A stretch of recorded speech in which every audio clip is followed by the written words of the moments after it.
Untamed is going to be untamed. It's going to be a little crazy. I want to talk to my people. I want to talk to my brothers and sisters. We can have grace and humility in how we interact with other people. Oh, hot dog, look at you. And nobody talked about what's really happening. And let's have conversations about what truth is.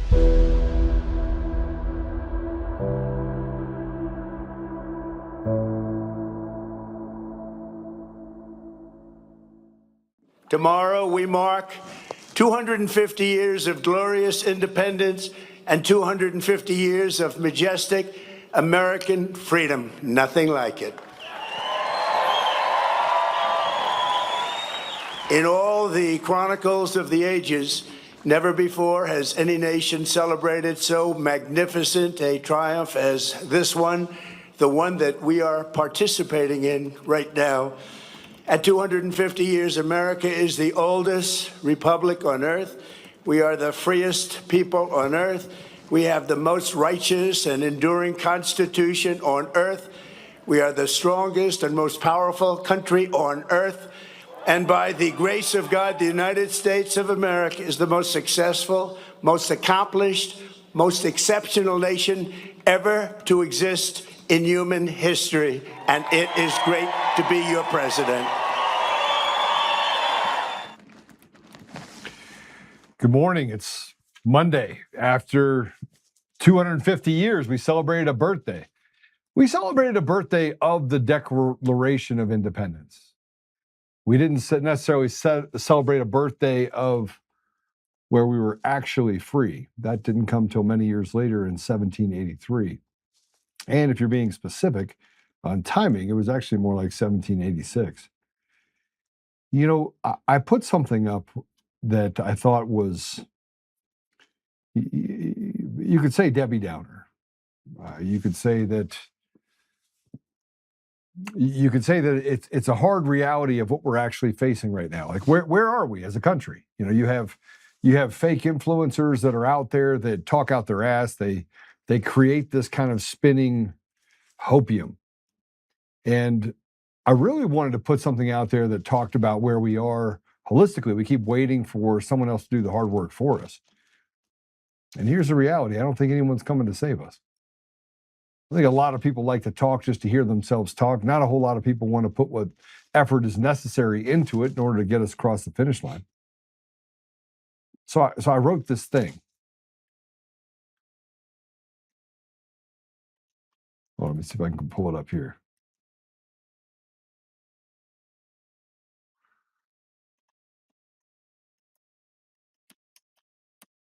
There we go. Put it up. So I wrote this thing. And, you know, this is, I couldn't put it on X. It wouldn't let me put it on X. I tried to put it on, it's conspiracy. I just put it up on Facebook. But let me read it to you. Yeah, I didn't even share it with you yet, Damon. But I mean, let me see if I can send it to you now. Sorry, we're trying to get through some technical difficulties a little bit. This is kind of call it the Monday Blues. Patrick's out of town. I am joined, by the way, by Greg Lopez in the studio. He's going to be talking to us about his independent run for governor of Colorado and what he saw in the election. Of course, I'm going to talk a lot about fake and fraudulent elections. I'm going to talk about how they're not real. It's fake and gay, kind of like most of the influencers that are out there that are finally getting around to stories that we were telling back in 2022, 2023. That's when you know that everything it has to come at its own time. Is when you have massive amounts of censorship, and then when they start talking about things, you're like, oh, that's funny. Like I was talking about that guy in 2023. We were talking about that in 2022. We were, uncovering election fraud to that degree in 2021. And now we're just getting around to it. That checks. So let me read to you really quick what I said. It's not actually really quick, but let me read it to you anyway. As we celebrate 250 years, we must remember the spirit of sacrifice and courage that led us here. We must remember our oath as Americans and the commitment to those that came before us, made unselfishly to ensure that our children and children's children had an opportunity to thrive, not just exist in our great nation. When the course of human events, it becomes necessary for one people to dissolve the political bands which have connected them with another, and to assume among the powers of the earth, the separate and equal station by which laws of nature and nature's God entitle them. A decent respect to the opinions of mankind requires that they should declare the causes which impel them to the separation. Some of you are getting that I'm reading parts of the Declaration of Independence. We hold these truths to be self-evident, that all men are created equal, and that they are endowed by their Creator with certain unalienable rights. And among these are life, liberty, and the pursuit of happiness. That to secure these rights, governments are instituted among men, derived their just powers from the consent of the governed. That whenever any form of government should become destructive to these ends, it is the right of the people to alter or abolish it, and to institute new government, laying its foundation on such principles and organizing its power in such form as to them shall seem most likely to affect their safety and happiness. Prudence, indeed, will dictate the governments long established should not be changed for light or transient causes, and accordingly all experience hath shown that mankind has more disposed to suffer while evils are sufferable than to right themselves by abolishing the forms by which they are accustomed. But when a long train of abuses and usurpations, pursuing invariably the same object, evinces a design to reduce them under absolute despotism, it is their right, it is their duty to throw off such government and to provide new guards for their future security. Such has been the patient sufferance of these colonies. As such is now the necessity which constrains them to alter their former systems of government. There are those that say that change with the times. Things are different now. Yet they are not. Corruption, selfish nature, and extreme evil ideology consume our nation. Crime soars. Leaders are no longer leaders. They are slave owners and pimps. To take from us what was never theirs to take. I, in large part, suffer less, as I've worked my ass off most of my life and made sacrifices to frankly have more than most. I could, like most, stay silent and eat selfishly while my state and my country burn.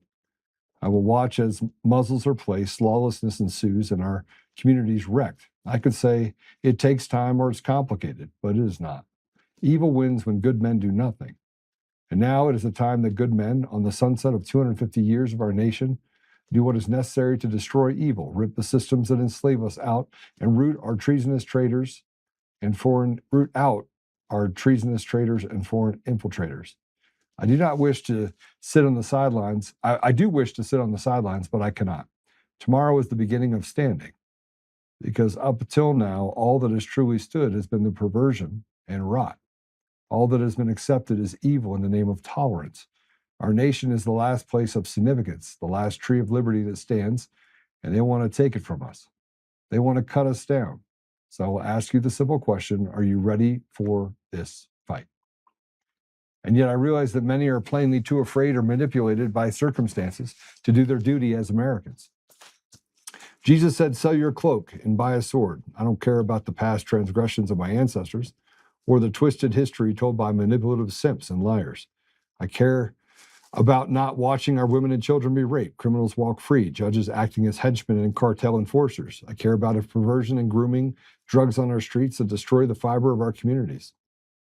I care about divisions created by foreigners and white persecution because they knew how to work hard and build solid families. I care about truth over the lies told by CIA traitors who have long acted with impunity. I care about globalists and nihilistic demons who lie and steal, being destroyed and run back to the depths of darkness where they came from. I care about a government at every level filled with weak, pathetic, self-serving betrayers who were selected, not elected, by a system that was designed to make slaves, not free men.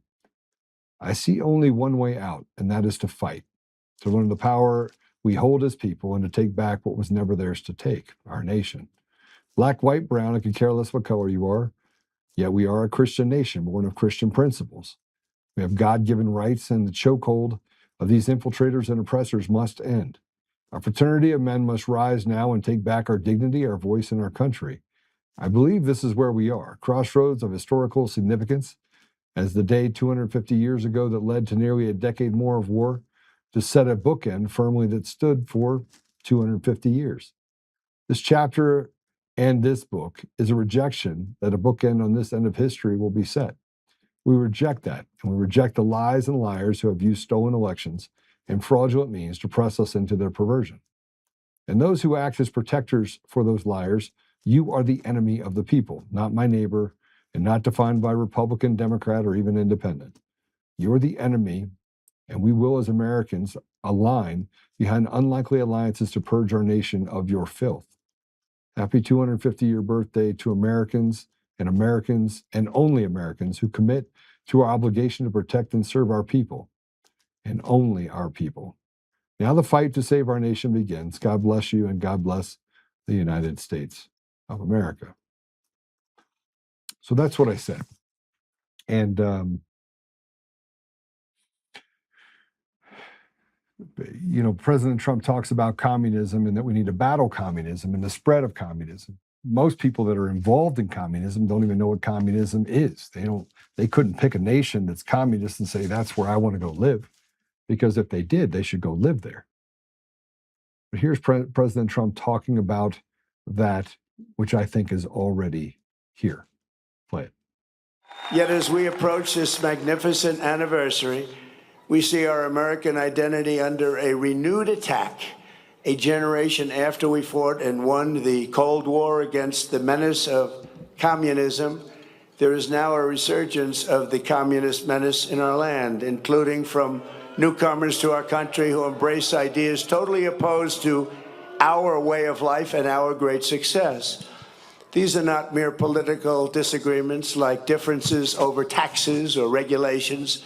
Communism is a mortal threat to American liberty. It is the greatest threat to our country, including World War I, World War II, Pearl Harbor, or even 9/11.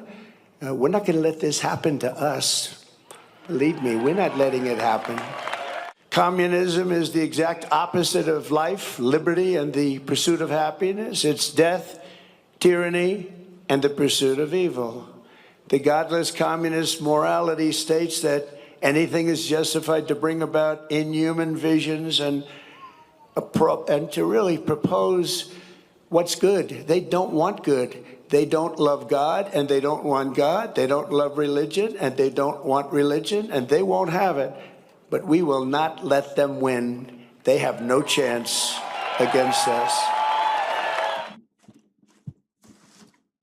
And to cap that off with President Trump and what he saw going on in Washington, here is the giant fireworks show, which is unbelievable. 850,000 shells.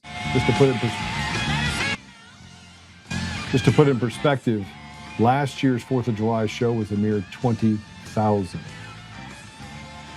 So that's pretty amazing, isn't it? It is. How about that?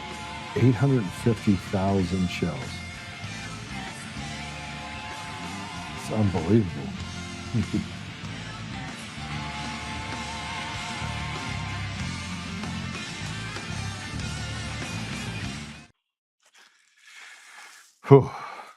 But it wasn't all fun and games around the country. We had more examples of the fact that society is headed towards a lawless, almost anarchy-driven society. And it happens everywhere by these mobs that are created. And this is what it looks like, by the way, in communist countries. Go ahead and play it. This, by the way, is a mob beating a police officer. And you can see that the police finally got it under control. There's no sound in it. I don't think there's any sound in it. I'm not hearing any sound.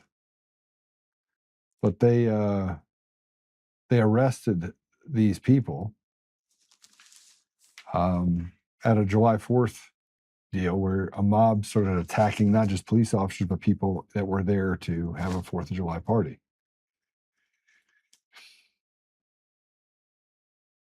That leads me to kind of the thing that people are most upset with. 250 years later, President Trump's been back in office for 2 years. I truly believe that they let President Trump be elected. You say, Joe, how do you know that? Can you tell me how you know that? I can tell you right now that the elections that we've had in our country in all 50 states are fraudulent. They are selections, not elections. And how do you know that, Joe? Well, it's pretty simple, actually. Statistically or otherwise, you wouldn't have a system that is a black box election system that says, hey, trust us, bro. We have the trust us, bro system where anyone can vote, don't have to have an ID. We can, 80% of the country says, let's put this to bed. We need an election system where it's on paper, hand counted at the precinct level. None of this stuff where it goes into some place where we can't see it as Americans. We should be able to see every part of the process, but you can't. You can't even tell. And with mail-in ballots, the gas of the machine, it could show up a day, 2, 3 days later. And you'd never know about it. And that's what happened in Colorado. In large part, we're dealing with stolen elections, even in primaries. They want to make sure that the image of what comes out the other end matches what they want to be the outcome. And yet nobody has an appetite for Phil Weiser. And you could say, well, Joe, he was the AG. Yeah, and he oversaw over 8 years the demise of a nation, or a state, within this nation. He oversaw it. Corruption cases and a weakness that, frankly, has led to a lot of conflict against a guy like Bennett that's been around for a long time, a chosen commodity, definitely not as radical as Weiser, at least not on the surface.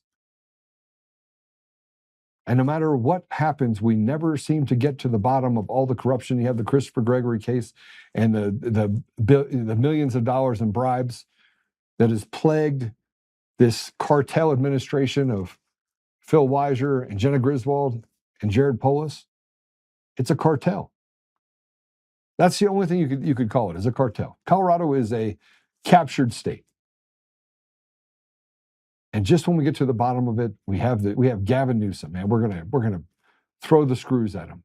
Now, any other American would have been put in shackles already. But no, the political elite, they get away with whatever they want to get away with. But here's a post where it talks about Gavin Newsom's problem is this Alexis Podesta. The FBI convinced her to wear a wire during a corruption probe surrounding Newsom and his crooked wife. And it says that Newsom is cooked. And then on Fox News, they reported it. Let's go ahead and play it. The California Post reports Alexis Podesta, a deeply connected California Democratic operative, wore a wire for the FBI as part of an agreement with the feds in a sweeping investigation that involved tracking phone calls and texts of many Sacramento lobbyists and consultants around the state capitol. Her attorney tells the Post she is the unindicted co-conspirator in the case of Dana Williamson, former chief of staff to Governor Gavin Newsom, who pled guilty earlier this year in a scheme to siphon money from a dormant campaign account for Javier Becerra.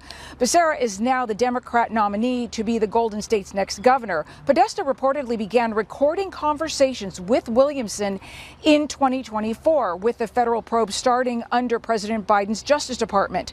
Podesta has not publicly spoken about the case. We reached out to her and her attorney and are waiting to hear back. Alexis Podesta, whose name is not well known outside of California politics, carries a lot of weight in Democratic circles. Thanks to an appointment from Governor Gavin Newsom, she sits on the board of the State Compensation Fund and is a lobbyist with a long resume, including stints with 2 governors and the late Senator Dianne Feinstein. No relation to Washington insiders John and Tony Podesta. This new information comes on the heels of Newsom announcing he believes the DOJ is investigating him and his wife. In recent days, federal agents have knocked on the doors of family, friends, and former employees. Not because they found a crime, because they're simply trying to find one. Well, how hard could it be to find one? I just want to know that. Let's start there. I was going to have Scott Bottoms on this week. Scott, by the way, just to give you an update on him, he's been in and out of the hospital. He was rushed to the hospital on July 4th. Symptoms they believe were caused by exhaustion turned out to be connected in part to dangerous high diabetic sugar levels. Spent most of the day in the hospital, but thankfully his levels are beginning to come down. So Scott ran for governor, and I was just talking to Greg about the outcome of the Republican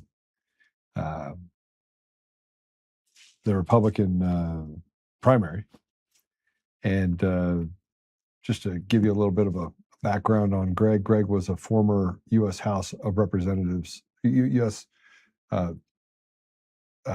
House member, representative in the U.S. House. He represented the Colorado's 4th congressional district. In 2026, he is a candidate for Colorado governor. So he's been in the Air Force. He was the mayor of Parker. I have known Greg for many years, and he is a solid business owner. He actually ran he was a director for the Small Business Administration in Colorado. And he's done quite a bit. And his political career is not done. He is now the independent candidate for governor. And it looks like he's going to be going up against paper tiger Victor Marx, a guy that, frankly, they selected to go against Weiser. So, Greg, welcome to the show. Hey, thank you for having me, Joe. So you and I have had many conversations about this. I told you before you even came on that the election, the Republican primary, we both reached out to Barbara Kirkmeyer, that you have a guy that raised money but spent most of that money on consultants and fed himself with people around him. Mm-hmm. And yet he wins in the 13th hour. Yep. So how do you feel about that? Well, I'm like everybody else, right? I was watching it from the bleachers because I wasn't part of the primary as an independent candidate. But it is interesting that when you look at the character of Victor Marx, the Secretary of State has already notified him that he owes back to the donors about $120,000. And to your point, his burn rate on the money he raised was well over 90%. And so you have to ask yourself, if he's spending money that quickly in the campaign, imagine if he was governor of the state of Colorado, how quickly he would burn through the taxpayers' money. So it's very interesting to see how the results came about, not only on the Republican side, but also on the Democrat side. I have a lot of friends that, are Democrats, and they're shaking their heads with the results of what happened on their side of the aisle. Yeah, nobody believes it. And this is why I talk about stolen elections. And I'm so, it's not difficult to see, because Democrats are not stupid people. They're not stupid people. You guys listen to me. Most Democrats are not dumb. They're not dumb. Am I wrong? Mm-mm. They're not dumb. They're not. They're very smart. And so I walked around asking Democrats, who's your choice? I only had one out of at least 100 that I asked that said Weiser. And he said, well, Joe, you're the anomaly. And I go, well, what makes me an anomaly? What makes me an anomaly? I think that the people, and keep in mind, they had a poll, they had these polls that had them winning 54 to 45%. And what was it? It was 54 to 45. Yep. So now the polls are great again. Now the polls are right on par. I run a data company. I'm really good at data. Mm-hmm. I had Weiser losing by 8 points. Look, you say what you want about Bennett, but he's a middle-of-the-road, milquetoast Democrat. He's not going to stir things up. He's not going to. He doesn't really have a whole lot of courage. I mean, neither one of them do, but. Yep. But he's also not a part of the tribe.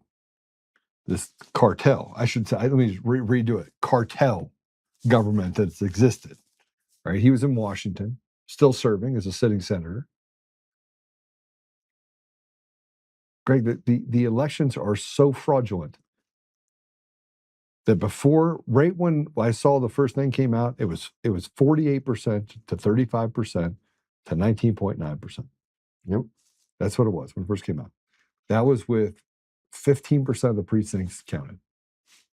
Well, let me tell you, Joe, as you know, in order for me to get onto the ballot, I have to gather signatures, and we're going to be turning in on Thursday over 12,000 signatures.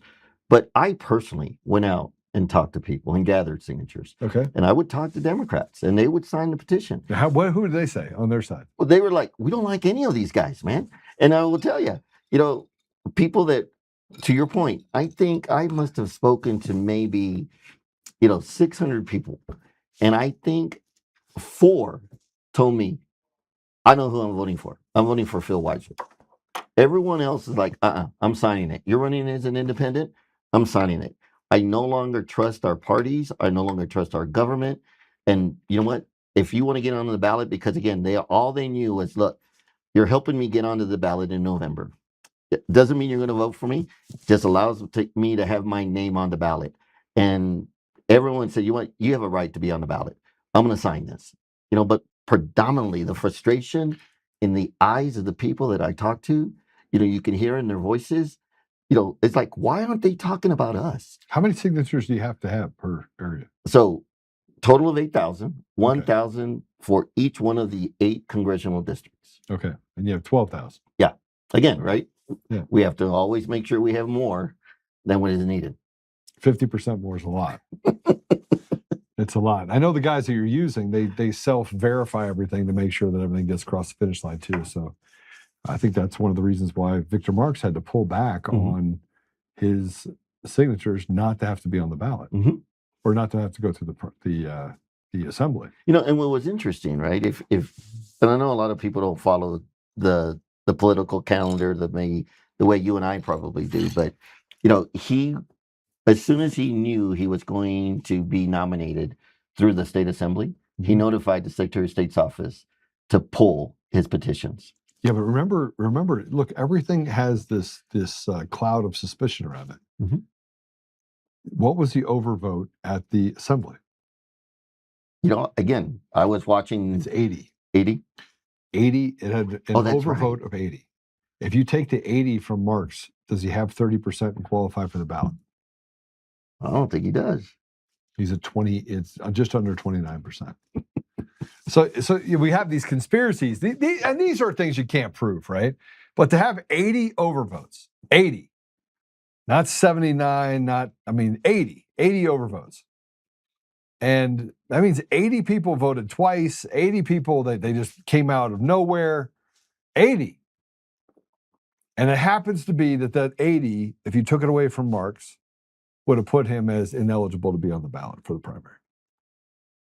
Right? And he was so sure he was going to win. He was so sure.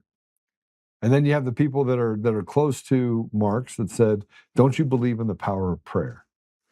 Okay, so the last 90% or 10% that came in the last hour, what was the spread for Victor Marks? What was it? Like 0.06? He pulled 79% of the ballots that came in. Oh, they came in after. Okay. 79%. Mm-hmm.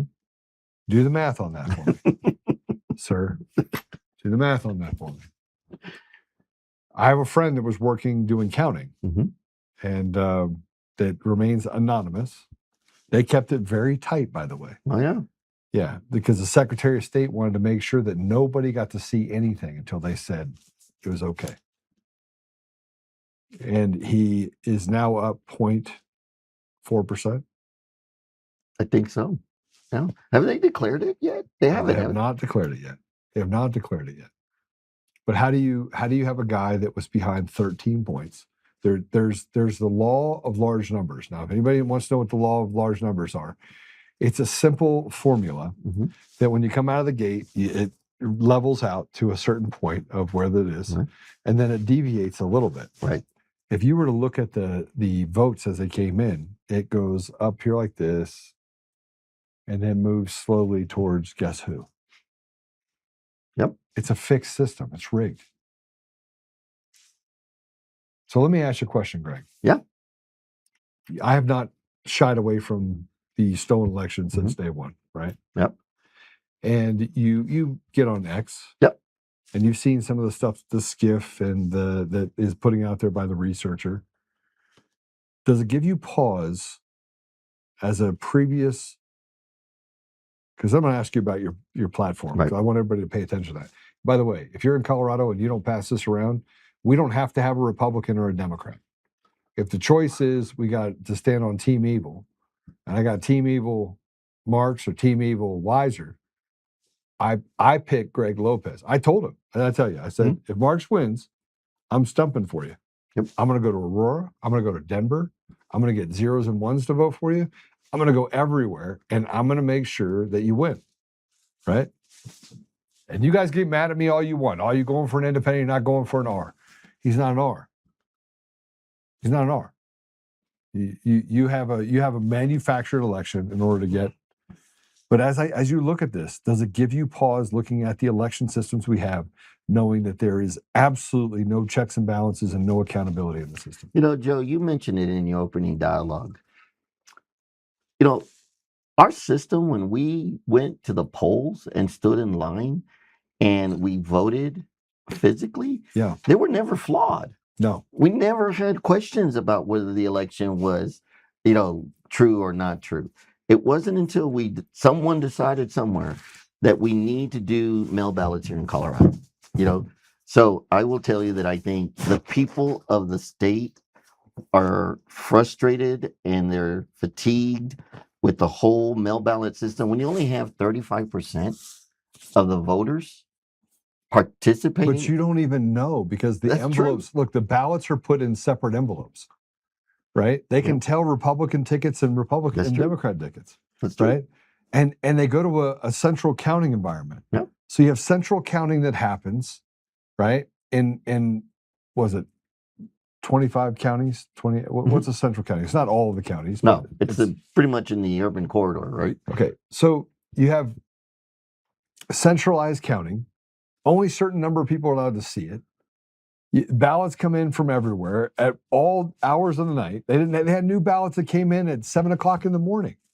Where'd they come from? Yeah, I mean it's not like you're driving hundreds of miles to deliver these ballots, right? And they called it for the Democrats on every ticket except for the governor's race of Colorado. Mm-hmm.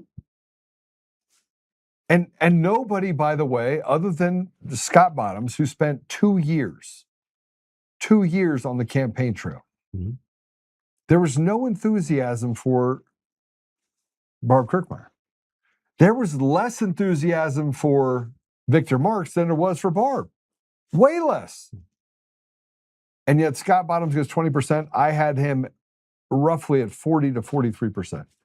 And so he underperformed all the data that exists in the state of Colorado by 20%. And guess what they got? Yep. 40%. Yep. And it was a split 40.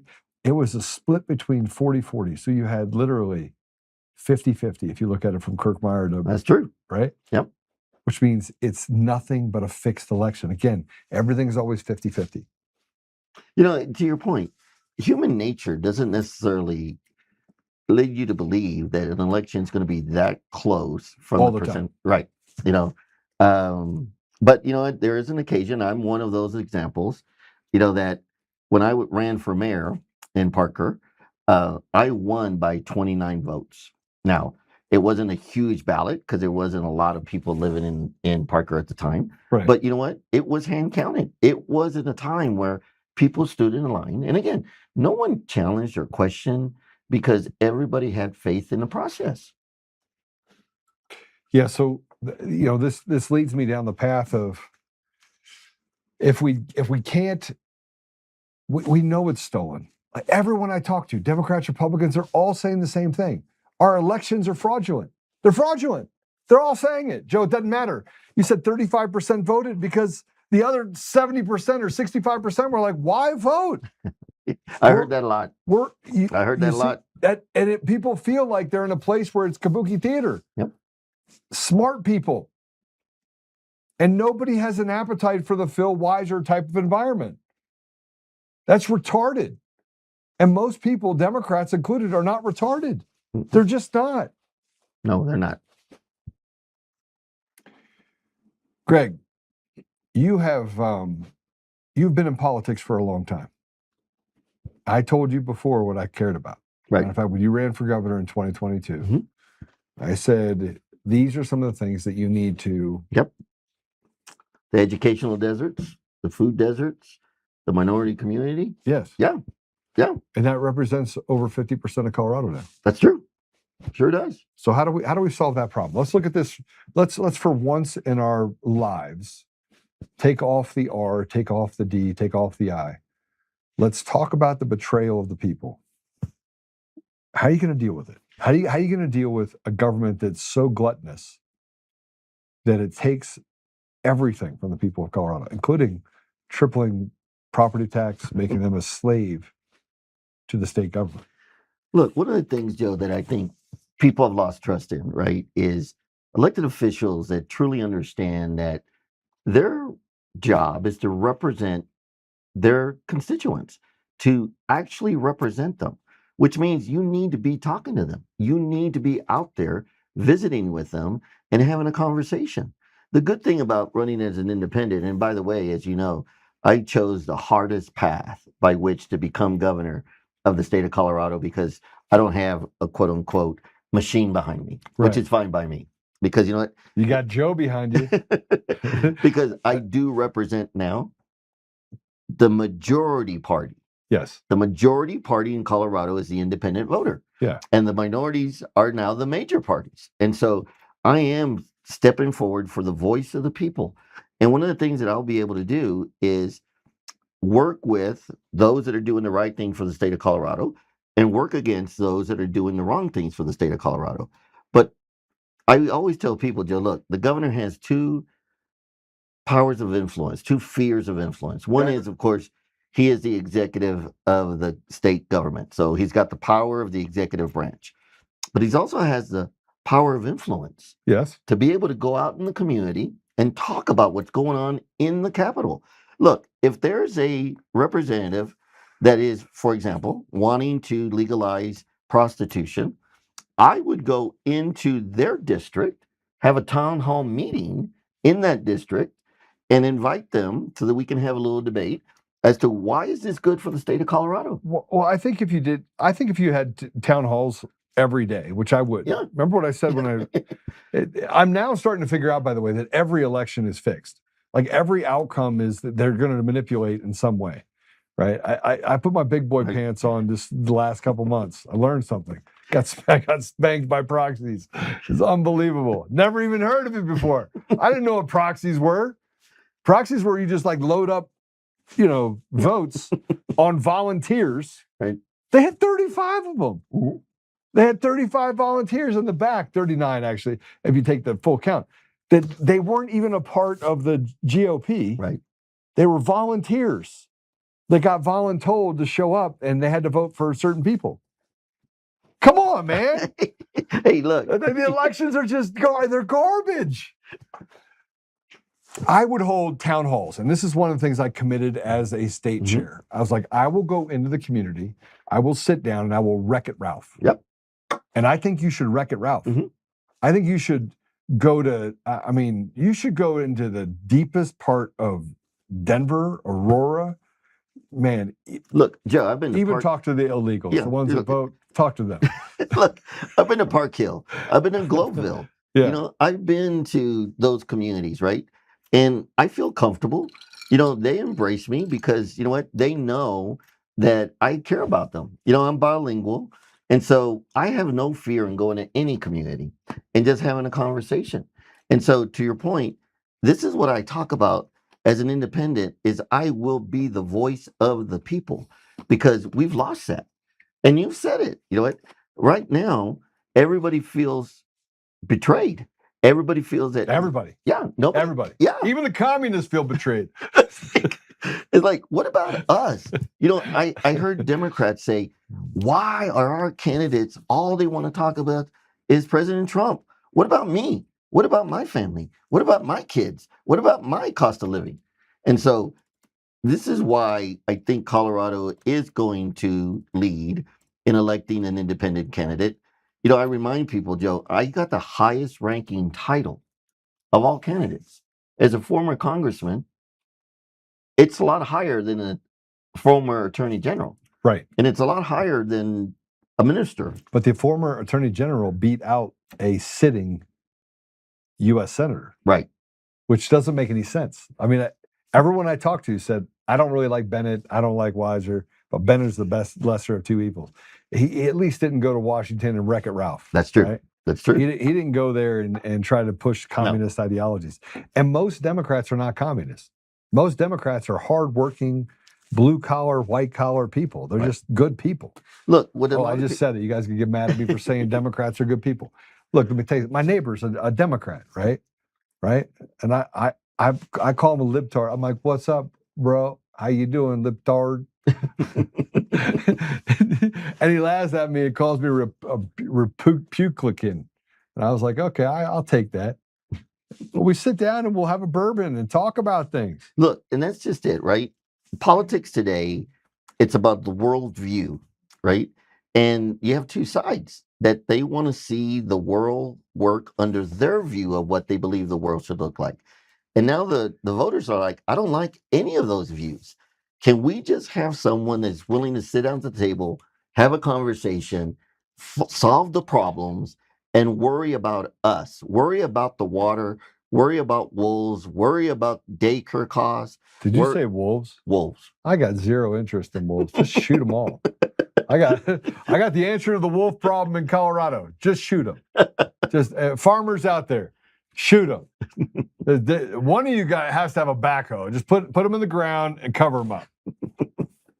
Solved. Yeah, so I solved that problem. See? Yeah, there you go. See, by having a conversation. But you know, this is where the frustration comes in. You know, and so I think people are really tired. And then to your point, Joe, they have predominantly given up on voting because they don't see or hear someone that they truly feel can connect with them and come and visit with them. You know, I had people sign my petition because wait a minute, you're the candidate? It's like, yeah, I'm the candidate. They're like, you know what? Give me the clipboard.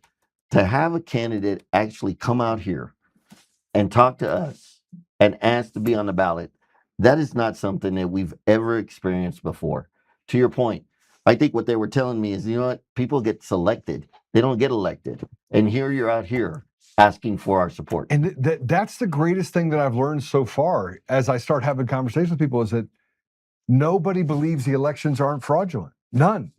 Like I'm sitting, I was at the coffee shop. Somebody walks up and is like, hey, Joe. And I was like, what's up? He goes, I don't believe all the things that you believe, but I believe elections are stolen. And I was like, so how can you not believe all the other things I believe? And we just had a great conversation. We sat down and talked for 30 minutes. And at the end of it, he goes, well, maybe I believe more than your thought, but then that makes you a Democrat. I was like, no, that makes you smart. But to your point, Joe, yeah, people want to have a conversation. You know, they're sick and tired of people calling each other names and saying, oh, you know, you're wearing the R brand, you're wearing the D brand. You know, I can't talk to you. It's like, wait a minute. We are all people and we're brothers and sisters. For us not to be able to sit down and have a conversation and at least hear each other out, because maybe, just maybe, you might have a good idea on how we can move forward. There used to be a time in America where it was okay to disagree. There was no harm in disagreeing. I agree. You know, Yeah. because that's what made us able to think more clearly and also evaluate how the other opinion is being formed. And more importantly, you had to defend your opinion. I agree. You couldn't just say, well, you know, call people names. You had to defend your position. And we need to get back to respecting each other. Not necessarily that we agree 100%, but let's just respect each other. Well, what do we do about the dog whistles? Homophobe, Islamophobe, anti-Semite. I mean, I've been called them all, man. I even have merit badges. I have like all the badges. I have all the badges. Well, look, you know what? I treat people like people. Look, with my ethnicity, I've felt some of the harshness of society. You're Japanese, right? You're Japanese guy that speaks Spanish. That's right. So he knows how to use chopsticks, everyone. He knows how to choose chopsticks. I'm the fastest chopsticker in 10 seconds. So this is why Greg and I can have conversations. We can talk about it all, right? But he's got an El Camino outside with airbags on it, so he can go there. This is a true story. I mean, he's our guy. He's our guy. So I think at the end, Colorado deserves better. Colorado can do better. The quality of life needs to be improved for everybody across the state. And as governor, that's my goal, is to put people over politics, do no harm, and do what works. But we must listen to everybody that is wanting to have a voice. People feel like they're invisible. Yeah, they do. I mean, that's been like the scariest part about all of this, is that they get online and they see all these people that talk about, the fight that we talked about, or President Trump's comments, and it's not going. It hasn't. We haven't gotten what we wanted, right? We didn't get what we voted for yet. But at some point, it's got to be about people. Mm-hmm. It's got to be about the people. Yeah. And I'm going to be that candidate that you'll see me at King Soopers. You'll see me at the coffee shop unannounced. And I'm not going to be having 20 people around me or dogs with me, because people see that and they're like, well, they may want to be the voice of the people, but you can't get close to them. Yeah, so he'll be at the pierogi section, embracing his Polish roots in King Soopers. Somebody asked if you were Japanese. I said, he says he speaks Spanish. It's okay. I know it's hard. I'm sorry. I didn't mean to insult you, but I was being funny. I've never seen anybody that didn't like him. But anyway, he is Spanish. Yes. Okay. I'm bilingual. He's bilingual. There you go. That's the only thing bi about him. Just so you know, he's been married to his wife for a long time. 38 years. Yeah. Just a few years. He's Yeah. been around a few years. Talk to me about how we can clean out the government. I mean, obviously, our budgets in the last 8 years have, in Colorado, and by the way, this is not uncommon in most states, but in the last 8 years, we had a budget that ballooned by almost 400%. Mm-hmm. Mm-hmm. How do we knock back 300 to the 400%, get to a place where we can have a little relief as people? Well, Joe, one of the problems that I see with the budget process is their approach. They do what they call baseline budgeting. Yeah. They don't do zero-based budgeting. So what that means is every year, Forecast. they only want to talk about the new money. They don't want to talk about what we spent last year or 2 years ago. They don't want to know whether that program is actually doing what we thought it was going to do or not. And so it just keeps adding to the debt, right? And then you had a governor that, yes, there was the federal government said, hey, look, because of COVID, we're going to give you some money to help the counties and help the cities with their sales tax. And then we had a governor that said, I'm not giving it to you. I'm keeping it, and I'm going to use it for the state. And so using one-time revenue streams for ongoing expenses And for ongoing budgets. I mean, Yeah. they basically added it to their budget. If it was Christmas, they would get it every year. Exactly. I mean, It opened the door. any small business would collapse, and it's collapsing. But the only thing that's holding it up is that they keep raising our taxes. They keep doing some things to make sure that more income comes in. To your point, look, I come from humble beginnings. A dollar means a lot to me. I don't look at a dollar as if it's nothing, And when people say, well, you know what? Yeah, but you're only going to save 500 million or you're only going to save 500,000. It's like, you go out to the streets and you tell somebody that you don't want to save 500,000 because it's nothing. The people will say, wait a minute, that's a lot of money. Well, and we haven't gotten anything in return for those dollars, right? So we talk about the healthcare deficit that we have in Colorado, the fact that companies are forced to give illegals the equivalent of Medicaid, Medicare in the state. And we look at the budgets of entitlements, over 40% of the budget is entitlement. So how are you going to deal with the entitlement issue that we have? Well, listen to this. My lieutenant governor, so I'm the only one that was required by state statute to select my lieutenant governor. Should have been me. You're running. And her name is Terlin Romero. And she's Okay? amazing. She is. Yes. And she's I been, like her. she's been in the healthcare industry for 25 years. Yeah. You know, she's going to be overseeing all the issues with healthcare here in Colorado because she knows where to look. And she's focused on making sure we're providing services to those in need. Those are actually that need the services that we're supposed to have in our safety net. So look, Colorado's in a crisis everywhere you look. I've had to make hard decisions when I was the mayor of Parker. I had to make hard decisions when I was the head of SBA as it pertains to the federal government. I've been in the beast of government. I know how the bureaucracy works. I also know that a lot of bureaucrats, they're not interested in doing the right thing.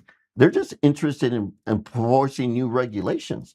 And small business is being strangled by government overreach. And so rolling all that back, it's going to take time, but we're going to do it. And the way it starts is by true leadership. It starts from the top. When I start looking at my own budget as a governor and start looking at other budgets that I do have the authority to evaluate, to the dollar, I'm going to present to the Joint Budget Committee a zero-based budget. And when they say we're not going to take that, I'm going to let the people know, hey, here's the budget I submitted, and here's the budget they want to approve. But why is there so much conflict between what the people need and what they want, what they're articulating they need at the community level, and where the budgets actually go? Because if you look at holistically how the budgets are allocated, Mhm. the decisions are made and the people are not even considered, Right. in how those budgets are created. Well, look, you've been to the public hearings at the Yeah. legislative. Yeah. Do they listen to you? No. Okay. No, about that. and look, I wreck it, Ralph, every time I go there. I show up and I'm like, you're a prick, you're an idiot, you're to see you next Tuesday. I mean, I walk down the line, so much so that they're like, oh, we got to make sure we keep Oltmann out of the seat. But even regular people that go up there and spend hours to do the 2-minute presentation that they're allowed, people will walk away from their chair. They're eating. They're on their phone. Right. They're not listening. Right. And again, that's why it's so discombobulated. It's because no one is caring to listen to the voice of the people. Okay. Let's hypothetically say we get to a place where I mean, look, I think you have a shot. I think that if I actually go on the campaign trail, you have a shot. Sorry, but I think that as I talk to more people in the community, because I went to the art festival. Yeah, I was there. I was at Denver Art Festival. And my wife is like, yeah, you want to go to the Cherry Creek Art Festival? And I was like, yeah, let's go. So I put on my gun. I make sure that I'm ready to go. I'm thinking to myself, ah. So my wife walks over, she starts looking at stuff. I walk over and I got the it's an art festival. Yeah. There's a bunch of Democrats there. How the heck you know who I am? But it was interesting because as you have conversations with people in that community, this is the largest in the country, by the way. The art festival here in Cherry Creek is the largest in the country. I think there was like 600 tents or something. Anyway, great art. I got to buy a few things. It was pretty nice. But as we sit there and we walk through this process, there is an opportunity for you. There's an appetite for you to win. There is. Right? Yeah.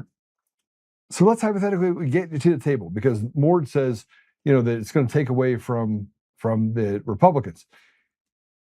We need someone that abandons Wreck-It Ralph, abandons everything and says, we are only going to take care of the people, right? Yep. That's it. That's it. And if you do that and say, yeah, I don't really care about the Democrats, Republicans, it's almost as if you shun both parties. Yep. That would be the strategy. But if I get out there, we start talking about this stuff, man, you got to be willing, you got to listen to the people. Like they're tired of losing. They are. Look, to your point, last night I was at City Park because they have a jazz concert. It was great.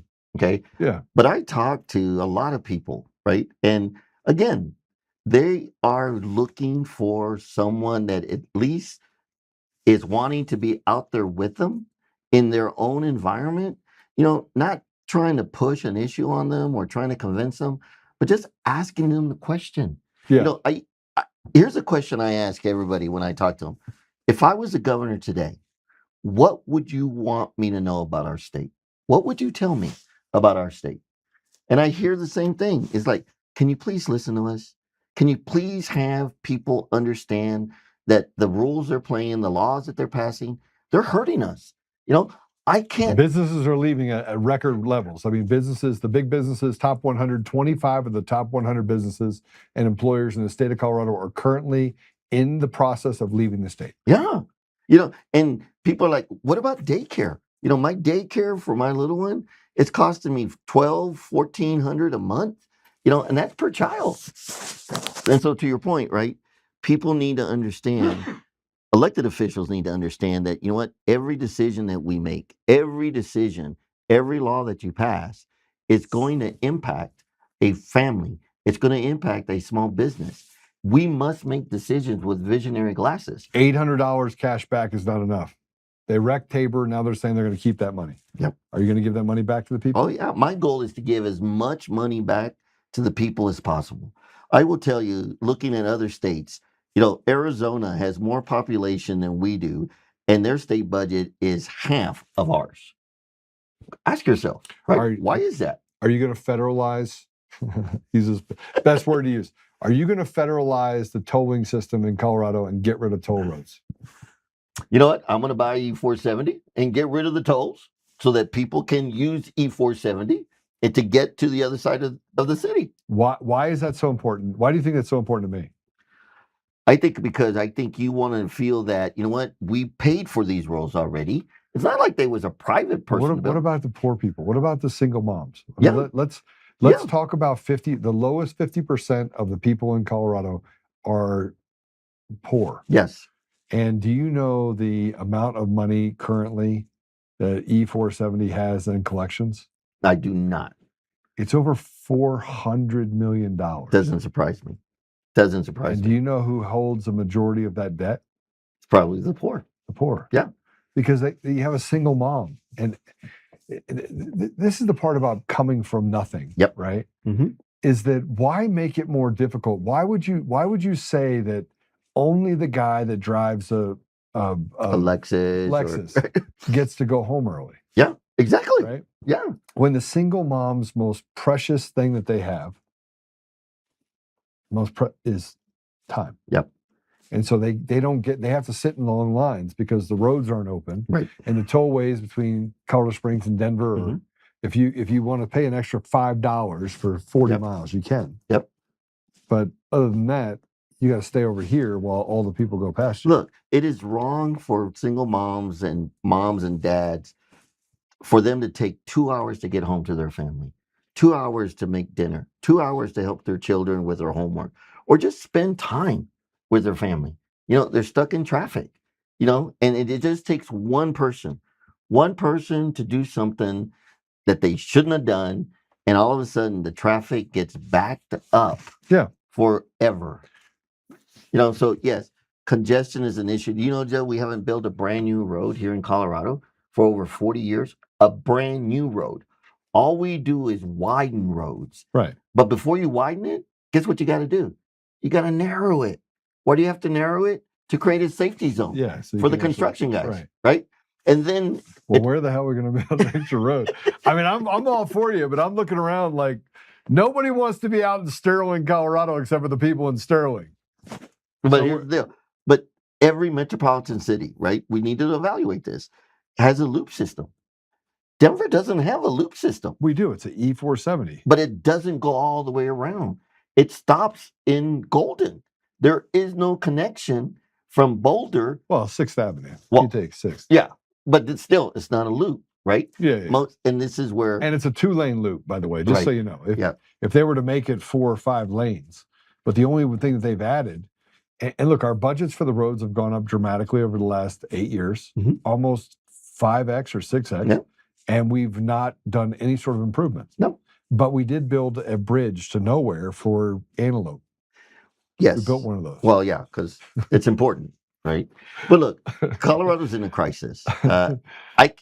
Everywhere I look, Joe, everywhere I look, I can't think of a single area that I would say Colorado's doing well in. Right. And so we have to ask ourselves, is this really the path that we want to see Colorado in the next 4 years? Or do we want to really start shifting it and making it a state that we can all be proud of?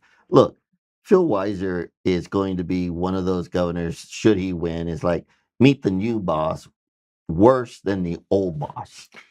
Well, I almost feel as if Polis was a useful idiot. He did the biddings of whoever told him above him, and there is someone above him. There is someone that he was taking all of his cues, social cues from. It was Newsom. Was it though? I mean, he let Tina Peters out, right? Yeah, there they go. I mean, there's. I almost feel like he's actually feeling like it's a bridge too far. Right. Yep. He finally has woke up to this, and I don't know. Maybe they say that God can reach into the heart of any man, right? It's true. So maybe that's what happened. I don't know, but I have a lot of angst towards someone as corrupt and as disgustingly evil, team evil, as Weiser becoming governor. Well, you're not alone. There's a lot of people out there that are just shaking their heads on the Democrat side, independent side, all across the spectrum. They're just shaking their heads like, what does this mean for our state? Well, I don't know. Well, Greg, I tell you what I'm going to do. I mean, I want to see you write out all the things you're going to get done. I want to see your town hall deal. Yep. You do have your 12,000 that are put in? 12,000 signatures? Yes. So when do they verify that so that I can say you're on? Well, I got to turn them in on Thursday. I would say that it would take them maybe 2 weeks, if not faster. It's all up to the Secretary of State's office. I have so much confidence in the Secretary of State of Colorado. Let me tell you. And I'd see you next Tuesday. See, I'm trying to actually cuss less too, by the way. I noticed that. Well. Yeah, I noticed that. Yeah, and I mean, it's breathe, Joe. Just breathe. Woo-saw. All right. Well, listen, I will stump for you. I will do everything I can to. How do people actually donate to you? Go to greglopez.co. greglopez.co. That's our website. Donate. Really doesn't matter whether you want to do $5 or $500 or the max. It does matter. Max it out. Well, max it out to $2,900 because it's important for us to be able to get the message out there. Ultimately, people are thirsting for someone that is actually going to speak on their behalf, and that's why I decided to run as an independent. Yeah, I'm not that crazy about the blue on your site. I think I think I should rewrite your site. Different color scheme. Well, maybe that was supposed to be purple. I don't know. It's purple. It's supposed to be purple. And what he's trying to say is, listen, Colorado is, you just want opportunity. Yep. It's in the Declaration of Independence. Yep. We didn't have Democrats or Republicans then. We had Whigs. We had all sorts of other stuff. And the reality is that the party system has left the people far behind. Yeah, it has. Right. Look, President George Washington told us in his farewell address, be careful if you decide to have political factions, because at some point it is going to divide the nation. It is going to create animosity. And here we are. Yeah, I tell you what, I'm pretty excited about being excited about not being excited about the fact that it's not going to be Marx. No matter what, it's not going to be Marx. And you'd say, well, Joe, is it better to be Weiser than Marx? It is never good for it to be Weiser, but it is worse to have Marx. Sorry, I said the quiet part out loud. And Greg, by the way, has the experience, and he's pulled no punches. I'm just going to tell you guys right now, he has pulled no punches, 0 punches when it comes to making sure that he supports and stands up for the people in his community. He did it in 2020 with me. He did it in 2021. He got a little quiet, 2021, a little bit, and he went and ran for governor. But there's you have my support. I appreciate it. Appreciate it. All right. We're going to take a quick break. When we come back, we're going to talk about just messed up world that we live in. It's messed up. The whole thing's messed up. Everything's messed up. And we're going to talk about these things right here. You see these? You see what those are? Freedom flakes. Those are freedom flakes. You know what? I might be getting. I might just. We're gonna talk about freedom flakes, which, by the way, this supports all of the armed forces, special forces. This is a veteran organization that it supports. And so we'll be talking a little bit about Freedom Flakes. You can go to freedomflakes.com and buy some boxes.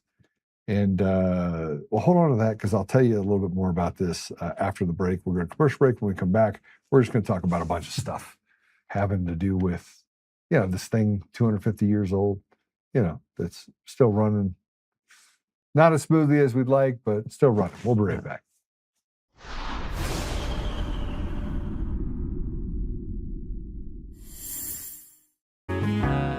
Oh, hi. I almost didn't see you there. Welcome to DCF Buns, where you can find the freshest buns in town, if I do say so myself. Our master bakers teach class every week.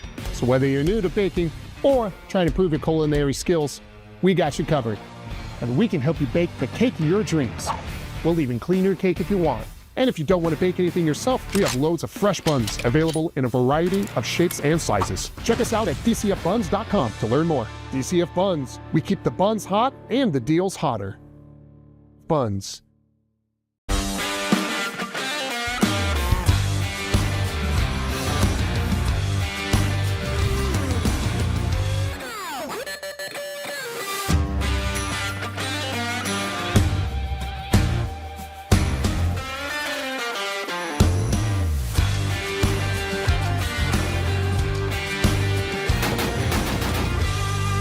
Come join the DCF family today, where we keep the range hot and the deals hotter.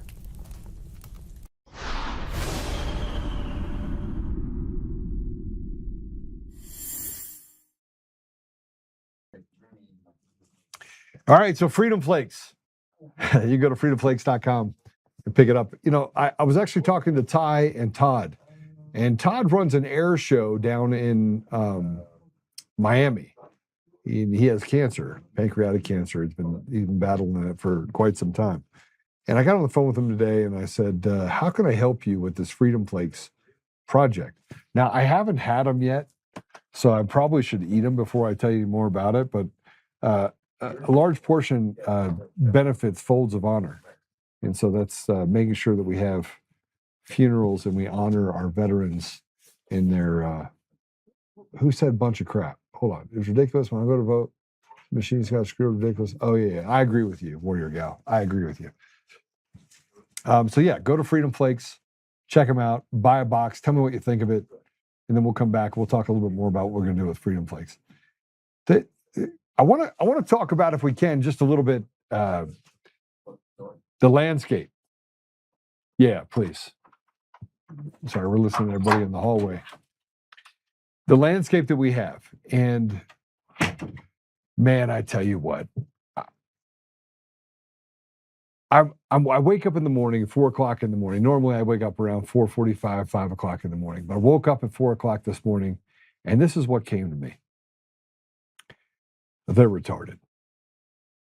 But it's not just the left. And we have a large portion of people that say that they're representative of us, that they're on our side. We've been slandered. These are people that are almost untouchable. But they allow for it. They're the ones that stand at the door saying, no, I'm not going to let anybody in. I'm not going to let anybody in. Oh. And then they push the door in. They come in like, oh, I tried. There are people that have talked about how we need to wait and sit back and let's wait till see what President Trump does. Because if you look at what President Trump did in his first month and a half in office in 2025, he wrecked it. I mean, at that pace, it was going to be a completely different country in a year. But there was this thing that slowed him down. And the slowing down of President Trump, I think, had more to do with our side. And I went back and looked at 2017, 2018, the midterm elections. We had the House, we had the Senate, and we had the presidency in 2016. And I believe the appetite for the American people is not swayed. It's not like the ocean. We're not bipolar.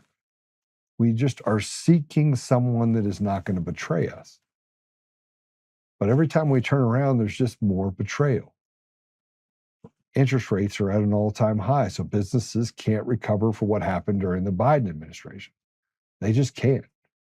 You look at taxes and the increase in taxes, and the retirement of certain incentives that gave businesses the ability to compete. They can't compete. And at the same time, there's a large portion of Americans that are now, they're unhireable. You say, why? Well, we have this AI that came in, and let me be honest with you about this. It affected my company. It affected my company. We had a certain number of coders that we had. We instituted AI, and we laid off about 35% of the coders and changed the job of the other coders that stayed on the team that have been with us for a long time. And I was having conversations with some of them, and they go, we like coding. And I was like, I like competitive edges and profitability. And the ones that we took off the team were not unlike others that got taken off the team, 30,000 or so from Oracle. That were coders, developers, front end, back end. And they said, Joe, we like coding, but I don't want to use AI because it's going to replace me. And I was like, well, I'm going to replace you if you don't use AI.